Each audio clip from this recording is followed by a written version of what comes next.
और गुरु जी की जो मुख्य मंशा थी वो सब बातें यहाँ पे हो रही है, मैं उसको रिपीट नहीं करना चाहूँगा, लेकिन ये मैं जरूर कहना चाहूँगा हमारे महापुरुषों की चिंता यही थी, उनकी वेदना यही थी कि उनका जो समाज है, आने वाला समाज वो बेहतर है।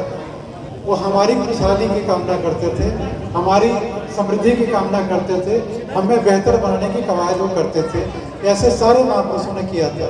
जैसा सर ने कहा कि आज होता है कि हम जब एक महापुरुष को मानते हैं तो दूसरे को नहीं मानते हैं, ये कोई महापुरुष नहीं चाहता था।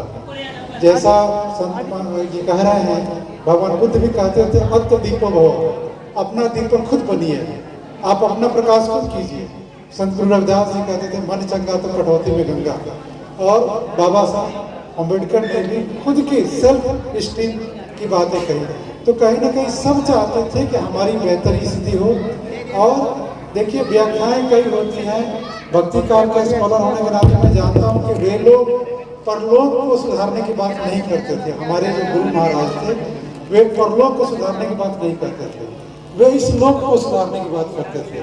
हमारे अपने जीवन को, हमारी अपनी समस्याओं को, हमारे अपने समाज को सुधारने की बात करते थे। इस वजह से उन्होंने व्यक्ति को महत्व दिया, उन्होंने मिथकीय चरित्रों को महत्व नहीं दिया। अपने समय के जो मिथकीय चरित्र थे उनको अधिक महत्व दिया, उदाहरणों के मुहावरे को इस्तेमाल किया, लेकिन मुख्य चिंता यह रही कि उनका समाज आगे बढ़े।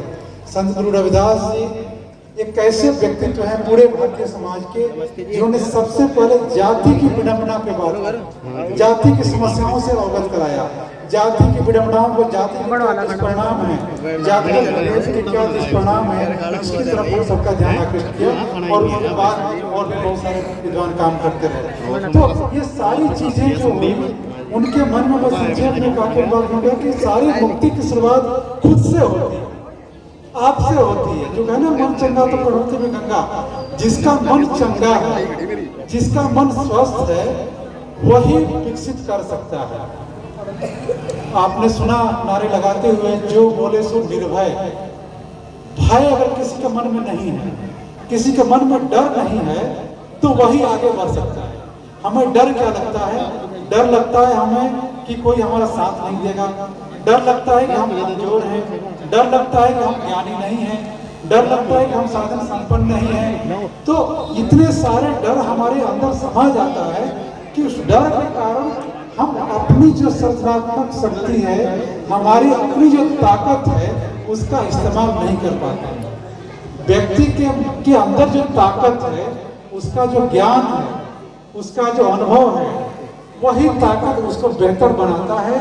और जितने भी संत गुरु रविदास की या संत कबीर की वाणियों में हमें वो ज्ञान मिलता है, जिससे हमें वो ताकत मिलती है। जब आप में कॉन्फिडेंस आता है तो आप दुनिया की हर चीज को जीत लेते हैं, हर मुकाम को हासिल कर लेते हैं। और यदि कॉन्फिडेंस नहीं आएगा तो आप साधन संपन्न होने के बावजूद भी कमजोर रहेंगे। महाभारत के उदाहरण से एक मैं बात कहना चाहूँगा कि जब महाभारत की लड़ाई शुरू कर बैठे, उनसे मैं नहीं लड़ूंगा, उनका मनोबल डाउन हो गया था। कृष्ण ने क्या किया? कृष्ण ने उनका मनोबल बढ़ाया और मनोबल बढ़ाकर उनको युद्ध में तैयार किया। दूसरी तरफ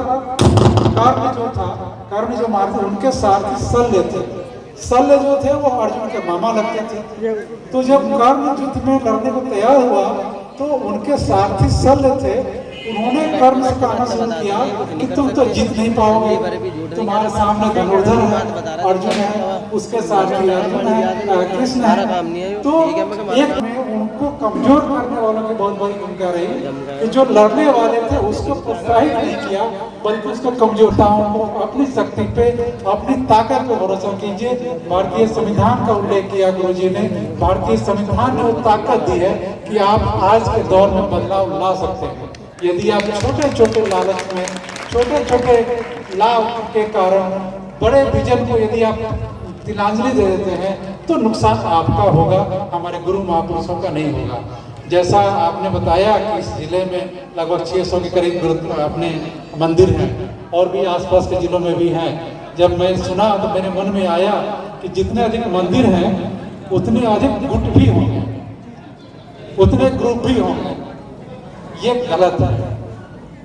गुटबंदी गुरु में हमारी कमी है, हमारे महापुरुष है। गुरु रविदास जी नहीं चाहते थे कि उनका समाज बटा रहे, लेकिन हम बटे हुए हैं। तो हमारी ताकत है कि हम आपस में, हमारे अनुयायियों में जब एकता होगी तब गुरु जी की मंशा पूरी होगी। जैसा आपने सम्मान किया सबका, पहली शर्त यही है कि अपने समान विचारधारा वाले लोगों का, भगवान बुद्ध के अनुयायियों का, बाबा साहब अम्बेडकर के अनुयायियों का, डॉक्टर संत कबीर दास के अनुयायियों का, गुरु महाराज जी के और पूरे मानव समाज के अनुयायियों का पहले अगर सम्मान करते हैं तो दोस्ती की, मित्रता की शुरुआत तभी होती है। यदि सम्मान नहीं करेंगे तो कमियां हमारे अंदर हैं, भुगतना हमें पड़ेगा, हमारे गुरुओं को नहीं भुगतना पड़ेगा।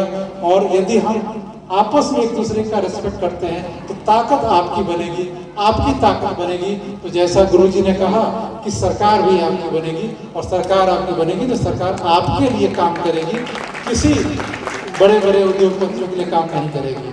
तो ये कहीं ना कहीं अपनी ताकत को आप जितना अधिक संभालेंगे, जितना अधिक संजोएंगे, जितना अधिक बेहतर करेंगे, भला आपका होगा। जिन्होंने भी अपनी ताकत को पहचाना उनका भला हुआ है, जो नहीं पहचाने, जो बिखरे हैं, जिनमें बिखराव है, वो अपनी स्थितियों के लिए जिम्मेवार हैं और वो खुद उसके लिए जिम्मेवार हैं। इसी करने इसी बात से मैं आपको फिर से अभिनंदन करता हूँ। और मैं अगली बार हम सब लोग ये कर रहे थे, इस शहर में भी जितने भी गुरु रविदास जी के मंदिर हैं, मैं निवेदन करूंगा कि आप सभी मंदिरों का आपस में मीटिंग हो। जिस तरह से सिख धर्म में गुरुद्वारा प्रबंधक समिति होती है, आपस में भी आपके उस तरह की मीटिंग करें, आपस में मिलें, एक दूसरे के कार्यक्रमों में जाएं, बुलाएं, साथ बैठें, बात करें। अगर हमारे रहनुमा एक हैं, हमारे महापुरुष एक हैं, तो अनुयायी अलग अलग क्यों रहेंगे? तो यह एक अपील के साथ मैं सहारनपुर पहली बार आया हूँ, अगली बार जब हम बुलाएंगे तो मैं जरूर आऊँगा। एक अपील के साथ मैं कहूँगा कि आप सब लोग एक साथ बैठे। दूसरा एक और मैं कहूँगा, लेकिन मैं बाद में करूँगा, मैं 5,000 रुपये की सहयोग राशि दूंगा, लेकिन जब आप यहाँ पे एक पुस्तकालय खोलेंगे, आप लाइब्रेरी खोलें आसपास के युवाओं के लिए, उसमें उनके ज़रूरत की चीज़ें, किताबें रखें, आप पुस्तकालय खोलेंगे तो मैं 5,000 रुपये दूंगा किताब खरीदने के लिए। हमारे जो मंदिर हैं वो अंधविश्वास फैलाने का केंद्र नहीं है जैसे दूसरों के हैं। हमारे मंदिर लर्निंग सेंटर के रूप में होने चाहिए, ज्ञान का प्रकाशन करने के लिए होने चाहिए, ज्ञान और तर्क शक्ति बढ़ाने के लिए होने चाहिए। और आप सब लोग इस पे काम करेंगे तभी हम उन महापुरुषों के स्वप्न को पूरा कर पाएंगे जिन महापुरुषों के गुणगान करते हैं, उनकी जय जयकार करते हैं और उनको हम लोग याद करते हैं। शुक्रिया।